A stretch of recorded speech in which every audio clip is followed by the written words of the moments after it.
அன்புள்ள தோழர்களே, உங்களுக்கு வீடியோ பார்த்து பிடிச்சிருந்துன்னா உங்க ஃப்ரெண்ட்ஸ் எல்லாத்துக்கும் ஷேர் பண்ணுங்க. ஏன்னா நம்மளோட சேனல் வியூஸ் போகாத அளவுக்கு தடுக்கப்பட்டிருக்கு. அதனாலதான் பொருளாதார ரீதியாக பெரும் தடையோட இருக்கிறோம். இப்போ நீங்க கொடுத்துக்கிட்டு இருக்கிற இந்த தொகை எங்களுக்கு சேனல் நடத்த ரொம்பவே சப்போர்ட்டிவா இருக்கு. நீங்க ஒரு மாதத்துக்கு 100 ரூபாய் தொடர்ந்து மாதம் மாதம் அனுப்புங்க. உங்க சப்போர்ட்னால தான் நம்ம எனவே பேசுவோம் தொடர்ந்து நடக்கும். உதவி கொண்டிருக்கும் தோழர்களுக்கும் உதவ போகும் தோழர்களுக்கும் மிகப்பெரிய நன்றி. எவத்தால பார்த்தாலுங்க நீட்டு பிரச்சனையா போயிட்டு இருக்கறனால பசங்க புத்தி எல்லாம் கொஞ்சம் மழுகி போயிருச்சுன்னு நினைக்கிறேன். பசங்கன்னதும் மாணவர்கள் நினைக்கிறீங்களா? மாணவர்கள் இல்லைங்க, இவங்க எல்லாம் முன்னாள் மாணவர்கள். முன்னாள் ரொம்ப முன்னாள் மாணவர்கள்ங்க. அதையேதாங்க. அதுல ஒரு பேஷண்டோட கேஸ் ரிப்போர்ட் வந்திருக்குதுங்க, எடுத்து பார்க்கலாம் தான் பாக்குறேன். இருங்க பாக்குறேன். பேர் என்னன்னா ஜேசிடிபி ரபகாகரன் ஐயாவுக்கு. சாரி இவர் மாணவர். ஐயோ இல்லைங்க, மாணவர் இல்லைங்க, வழி நடத்தக்கூடிய டீச்சருங்க. சொல்ல போனா இவர் அவை நாயகன் சபாபதிங்க. சொல்ல போனா நலங்கிளிக்கும் நெடுங்கிளிக்கும் போர் வராம தடுக்கிற உளவையாரே இவர் தாங்க. இப்போ உதாரணத்துக்கு அப்படின்னு நலங்கிளி பிழுக்குவாருங்க. அப்புறம் எங்கப்பா உங்க அப்பாவை காணும் அப்படின்னு உழ விடுவாரு. யாரு? நலங்கிளி உழ விடுவாரு. அப்புறம் நெடுங்கிளி சும்மா இருப்பாரா? எங்க அப்பா கட்சி ஆபீஸ்லதான் இருக்கிறாரு, ஆனா இந்த செங்கல்பட்டு கிட்ட யாரோ அப்படின்றுவாரு. உடனே இந்த உளவையார் ஓடி வந்து நின்னுட்டு, ஐயோ அவரு வந்து செய்கை பண்றதெல்லாம் என்னோட பர்மிஷனோட தான், நான் முதல்ல எல்லாத்தையும் யோசிச்சிருவேன். எப்படி யோசிப்பேன்னு கேக்குறீங்களா? அதுக்குத்தானே என்கிட்ட ஒரு மருந்து இருக்கு. இதெல்லாம் தெரியாது. அதுக்குத்தானே என்கிட்ட ஒரு மருந்து இருக்கு. ஆக்சுவலா இந்த மருந்து என்ன பண்ணும்னா மூளைய சொரிஞ்சு விட்டுக்கிட்டே இருக்கும். இப்படி சொரிய மூளை சுறுப்பாயிருங்க. அப்ப பின்னாடி பண்ண செய்கை என்ன, முன்னாடி பண்ண செய்கை என்ன அப்படின்னு எல்லாத்தையும் கரைச்சு கொடுத்துருங்க. அதத்தான் உளவையார் ஃபாலோ பண்றாருங்க. இப்படி மூளை சுறுசுறுப்பா இருக்கணும்னா என்ன பண்ணணும்னா, காலையில 6 மணிக்கு எந்திரிச்ச உடனே தியேட்டருக்கு வந்துடணுங்க. அங்க ஜனநாயகன் அப்படின்னு ஒரு படம் ஓடும். பாத்தீங்களா? ஷூட்டிங்க்கு அப்புறம் வந்த இந்த சீன் வந்திருக்குது, அந்த சீன் வந்திருக்குது. ஆனா கரூர்ல நடந்த அந்த சீன் மட்டும் வந்துருச்சா இல்லையான்னு மூளைய சுரிஞ்சாதான் தெரியும். அதுலயும் நம்ம உளவையாரு சில நேரங்கள்ல அற்புதமான கவிதைகளை வாசிப்பாரு. நலங்கிள்ளிக்கும் நெடுங்கிள்ளிக்கும் நடுவுல போர் நடக்காம பாத்துக்கிற இந்த உளவையார சொன்னேன்.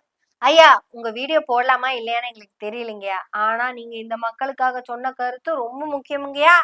ஏன்னா நீங்க ஒரு அவை நாயகனாகவோ சபாபதியாகவோ இருந்தாலும் நீங்க சொன்ன கருத்து இந்த மக்களுக்கு வேணும். அதனாலதான் வீடியோ போடுறேன். மக்களுக்கு மட்டும் இல்லைங்க, மாணவர்களுக்குமே வேணும். நம்ம அவை நாயகன் சபாபதி உளவையாரின் பேத்திச்சூடியை கேளுங்கள். இந்த படத்தை பார்ப்பதன் மூலமாக மூளைக்கும் சுறுசுறுப்பும் விறுவிறுப்பும் ஏற்படுமே தவிர அது மாணவர்களுடைய மூளையோ வேறு யாரையும் மூளை செலவை செய்கிற படம் அல்ல. அது மூளைய சுறுசுறுப்பா வச்சிருக்கணும் அப்படின்னா, உதாரணத்துக்கு சட்டசபையில ஆளுங்கட்சி பேசுறப்ப மந்தமா இப்படியே உட்கார்ந்துருக்கணும். ஒரே ஒரு வேலைதான் அப்படின்னு இண்டிகேஷன் கொடுத்துக்கிட்டே இருக்கணும். ஏன்னா நலங்கிளியோட போர் படை தள்ளுபதிக்கெல்லாம் இதெல்லாம் தெரியாது. அதுங்கெல்லாம் விசில் அடிச்சுட்டு அண்ணாத்தே ஆடுறார் அப்படின்னு டான்ஸ போட்டு குத்தாட்டம் போடத்தான் தெரியும். உடனே யாராச்சும் வந்து அவங்கள நீங்க தப்பா பேசுறீங்க கிப்பா பேசுறீங்கன்னு சொன்னீங்கன்னா தியேட்டர்ல இலவு கூட்டினா தியேட்டர் லைட் எல்லாம் கூட்டி அப்படி வச்சுக்கோங்க. லைட்டு கேமரா ஃபேன்ஸு இது மீடியா எல்லாம் கூட்டி அப்படின்னு அழுகுறாங்கல்ல, அப்படி இலவ கூட்டி அழுகத்தான் தெரியும், குத்தாட்டம் போடலாம் தெரியாது அப்படின்னு சொன்னீங்கன்னா, கீர்த்தோ இண்டஸ்ட்ரியல் மினிஸ்டர் கீர்த்தோ வாங்கண்ணா வணக்கங்கண்ணா அதெல்லாரும் பார்த்திருப்பேள். குத்துப்பாட்டுக்கு குத்தாட்டம் போட்டதை பார்த்திருப்பேள்.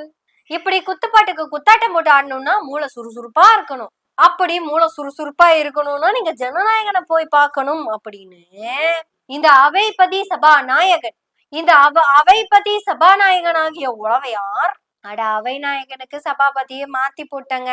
இவ்வளவு நல்லா மேட்ச் ஆகும்னு தெரியாம போச்சு. அந்த உளவையார் ஒரு அற்புத முத்த கொடுத்திருக்காரு. சபாநாயகருக்கு இவருதான் சரியான ஆளுன்னு எல்லாருமே கரெக்டா சொல்லிட்டாங்க. தப்பு, மன்னிச்சுக்கங்க. இப்ப நம்ம இத கட் பண்ண முடியாது. அதனால டிஸ்க்ளைமர் போட்டுறேன். மனசை புண்படுத்துவதற்காக அல்ல. இந்த உளவையார் பதவிக்கு அவைபதி சபாநாயகன் எவ்வளவு கரெக்டா இருப்பாருன்னு யோசிச்சோம். நமக்கு தெரியல. செம்ம செம்ம செம்ம டேலண்டடான ஆளுங்க. ஏன்னா இந்த 106, 7 அதுல ஒண்ணு மூளை சுறுசுறுப்பா இருக்கிறது. அடிக்கடி வீட்டுல ஒரு பென்ட்ரைவ் வச்சிருப்பாங்க. இத போட்டா மூளை சுறுசுறுப்பாயிரும். இவருக்கு எப்பெல்லாம் மந்த புத்தி வருதோ அப்பெல்லாம் உடனே இந்த பென்ட்ரைவை போட்டு இப்படியே உட்காந்துக்குவாரு. அதுக்கப்புறம் உளவையாரோட பேச்ச கேட்டீங்கன்னு வச்சுக்கோங்களேன். அதாவது நீட் மாணவர்கள் போராட்டம் வேற டிபார்ட்மெண்ட், ஜனநாயகன் படம் வேற டிபார்ட்மெண்ட். மாணவர்களுடைய போராட்டத்துக்கும் படத்திற்கும் எந்த சம்பந்தமும் இல்லை. இதையும் அதையும் சேர்த்துக்காதீங்க. அது எதிர்கட்சி, இது ஆளுங்கட்சி. நீட் போராட்டம் எதிர்கட்சி பண்றதுங்க. அது எப்பவுமே அப்படிதான் பண்ணுவாங்க. ஆனா ஆளுங்கட்சியோட வேலை என்னன்னு பாக்குறீங்க? இப்பெல்லாம் கவர்ச்சி காட்டுறது. கவர்ச்சி காட்டுறதுக்கு நான் என்ன, அதுவா நான் என்ன டேஷா, வாயில நல்லா வருது, பேரு மட்டும் வரல, மிச்செல்லாம் கரெக்டா வருது. வாயில நல்லா வருது டேஷா அப்படிங்கிறது தான் இப்ப தமிழ்நாட்டுக்கு ரொம்ப முக்கியமான விஷயம். அப்படி இருக்கும்போது மாணவர்களை இந்த படத்தை பார்க்க வைக்கிறது அப்படிங்கிறது அவங்களோட மூளைய சுறுசுறுப்பாகவும் விறுவிறுப்பாகவும் குறுகுறுப்பாகவும் இருக்க வைக்கும். இந்த கட்டிப்புடி கட்டிப்புடிடா அப்படிங்கிற பாட்டு வந்தப்போ அதெல்லாம் பார்த்து உங்களுக்கு மூளை சுறுசுறுப்பாச்சுங்களா? உண்மையாலுமே இந்த பாட்டு மாணவர்களை எந்த அளவுக்கு சுறுசுறுப்பா வச்சிருக்குங்கிறது நீங்களே பார்த்திருப்பீங்க. எத்தனை டான்ஸ், எத்தனை குத்து பாட்டு, இது எல்லாமே ரொம்ப நாட்டுக்கு தேவையானதுங்க. ஆட படிக்க போற பிள்ளைகளை போக விடாம பண்ணிட்டு டிராபிக்க மறிச்சு டான்ஸ் ஆடினாங்க. அது எல்லாமே மாணவர்களோட மூளையை சுறுசுறுப்பா வைக்கிறதுக்காக தானே.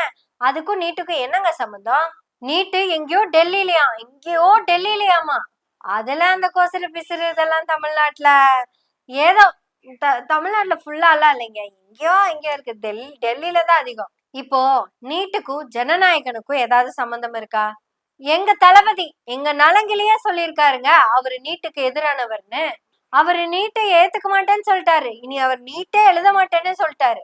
என் கட்சியை சேர்ந்த 107 எம்எல்ஏக்களும் என்னையும் சேர்த்து யாருமே நீட்டே எழுத மாட்டோம்ங்க. வேணா அந்த நெடுங்கலி கோஷ்டி எழுதிட்டு போட்டோம், எதிர்கட்சி எழுதிட்டு போட்டோம், ஆனா நாங்க எழுத மாட்டோம். ஏன்னா நாங்க நீட்டுக்கு எதிரானவர்கள். தலைவர் தெளிவா சொல்லிட்டாரு.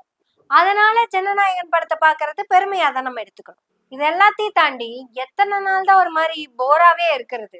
இந்த மூளைக்கு ஏதோ ஒரு டானிக், சத்து டானிக் மாதிரி ஏதாவது அப்படி கொடுத்து அப்படி கண்ணுல பார்த்தோம்னு வச்சுக்கோங்களேன். இப்ப எனக்கே பயங்கர போர் அடிக்குது சட்டசபையில உட்காந்துட்டு. காரசாரமான விவாதத்துக்கு வாய்ப்பே கிடையாது. இதை இப்போ நெடுங்கலி ஏதாவது கேள்வி கேட்டாருன்னு வைங்களேன், நலங்கிலி என்ன பதில் சொல்லவா போறாரு? அவரு பொறுமையா சாவகாசமா சாயங்காலம் வீட்டுக்கு போய் எல்லா வேலையும் முடிச்சு அதுக்கப்புறம் அறிக்கை விடுவார். எனக்கு என்னங்க அங்க வேலை? எல்லாத்தையும் தட்டுங்கடா தட்டுங்கடா அப்படின்னு சொல்லணும், அவ்வளவுதான். விசில் அடிக்க முடியாம தட்ட முடியாம அந்த அவையில வெறும் ஒரு நாயகனாக சும்மாதான் இருக்கு. எனக்கே ஒரு குத்தாட்டம் ஒண்ணுனா சனநாயகனை பார்த்தாதான் முடியுது. இத பார்த்தாதான் என் மூளையே சுறுசுறுப்பாயிருச்சு அப்படிங்கிறதுனால, என் மூளைதான் இங்க இருக்கிற எல்லாத்துக்கும் இருக்கும்னு நானே நினைச்சுக்கிட்டதுனால எல்லாரும் சனநாயகனை பார்த்து மூளையை சொரிஞ்சு விட்டுக்கோங்க. இனி இந்த மாதிரியான வாய்ப்பு பிறவியிலும் யாருக்கும் கிடையாது. ஏனுங்க சேசிட்டி அளவையாரே, நாளைக்கு மூளை மங்கி போயிருச்சு அப்படின்னா அடுத்த வாரம் வச்சுக்கோங்க, அப்ப என்ன படத்தை பாக்குறது? ஏன்னா எப்படி இந்த படத்தை ஒரு நாள் தியேட்டர்ல தூக்கத்தான் போறாங்க. அப்ப புத்தி மந்தமா போச்சுன்னா ரீல்ஸ் பார்த்தா சுறுசுறுப்பாயிருப்பேன். நீங்கெல்லாம் எப்போ ரீல்ஸ் பட போறீங்கன்னு தெரியல. என் பொட்டாட்டியை விட சொல்ல மாட்டீங்களா? சொல்லிடாதீங்க. அப்படி ஏதாவது பேசி வம்பளை கிம்பளை மாட்டிடாதீங்க. உங்களுக்கு அட்வைஸ் பண்றதா நான் பேசினத நானே வம்பள மாட்டாதா நீங்க நினைச்சுக்காதீங்க. நான் வம்பள மாட்டுறதுக்காக நான் பேசல, உங்களுக்கு நல்லது பண்றதுதான் நான் பேசுறேன். சோ எல்லாரும் பேசுவோம், நல்லா இருப்போம். எனவே பேசுவோம் நாள்தோறும். உங்களுடைய ஆதரவுகளை நன்றிகளோடு எதிர்பார்த்து கொண்டிருக்கிறோம். நன்றி, வணக்கம்.